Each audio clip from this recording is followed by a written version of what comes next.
Well, that's one thing that adversity does to you, right? It either breaks you or just makes you insanely strong, and I think that, that's one thing we touched on with Jared this whole time is like, as hard as this is right now, this is going to make you a better player. You kind of got to embrace this at this point.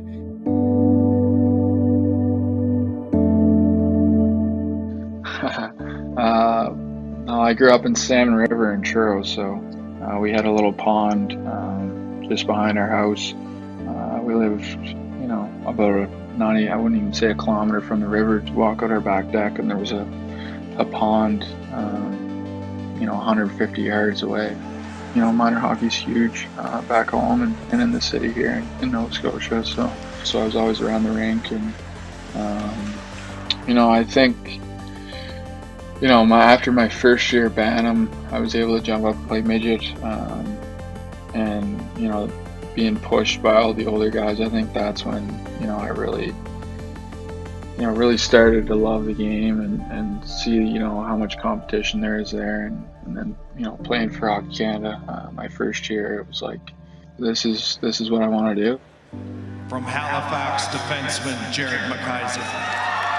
Finally, fellas. There you go, big guy. When they drafted him, everybody in the league, the scouts and everybody said he was a really good pick.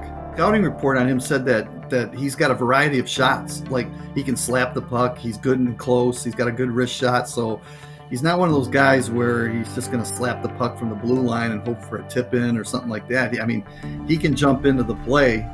On a high just from being drafted, a lot of confidence in my game at the time, and went to Traverse City, played pretty well, and played well at the World Junior Showcase, and ended up Kenny Holland ended up signing me shortly after that, and I went to played in World Juniors, came back, felt great, and then my shoulder started sliding, and it would sublux, it would pop out, and partially pop out and pop back in. And the labrum, it's actually a piece of fibrocartilage that's attached to the rim of the shoulder socket that helps keep the ball of the joint in place. And what happens is when the fibrocartilage is torn, the ball in the socket comes loose. I just decided to play through it all year.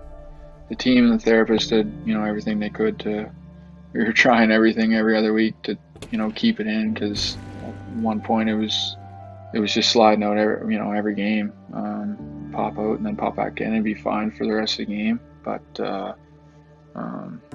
yeah, it was tough. I had the mindset, I guess, to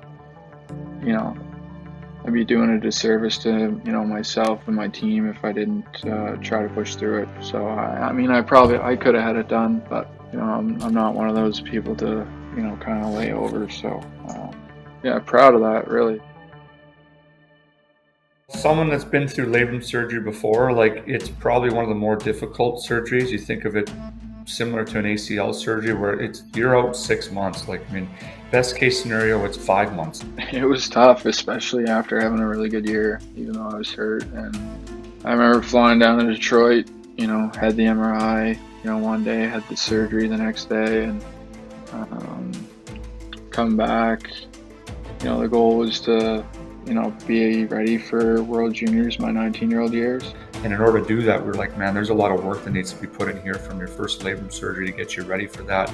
Shoulder surgeries, just like all surgeries, require time to heal. And when you get an injury, you just can't rush things. You just have to let Mother Nature kind of take its course and heal the injury.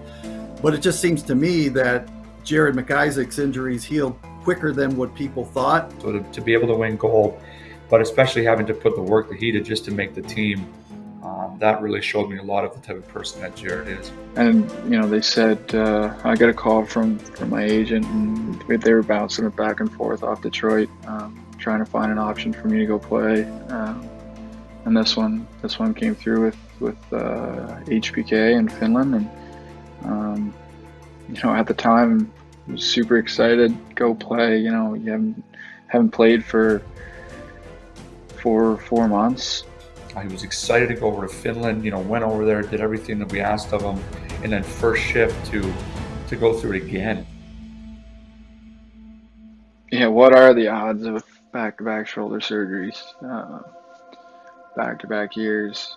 Puck came around the right side, and I was playing the right side, and I just pinched in. It was, if you've ever seen the video, it was a nothing play. I just happened to land awkwardly, with my arm kind of at a 90 here, so it looks harmless, but it wasn't. I was pretty devastated. I'm not gonna lie. I was pretty shook up about the whole thing. I called my mom, and she couldn't believe it. I couldn't even believe it when it happened, and I knew exactly what it was going through before. Sitting on the bench, that's what it was. He was going through a lot, right? Like with the shoulder. So it was just, every day was just so detailed on what are you doing now? How are you feeling? What do you need? It was a tough month after surgery, or from that time leading up. The 2-week wait before I came home to find out what the MRI images were like, and then coming home, getting the surgery, and then here we go again. I've got to really give that kid a lot of credit, because he's done everything that we've asked for, and we've asked a lot of him. Like a lot of early mornings, a lot of late days. And he's done nothing but put everything that he's got into getting better, but also to still develop. Remember when Cronwall first came in? He broke his leg in a warm-up in Los Angeles. He hit a rut, snapped his leg in two. Then we were in Colorado, and he got checked along the boards, and the guy's skate came up and chopped off part of his nose. So he was always hurt, it seemed like, when he first came up, and then after that he was pretty healthy. I was obviously really excited to start playing again. Not playing a game for almost, I think it was close, if not a full year, from when COVID hit.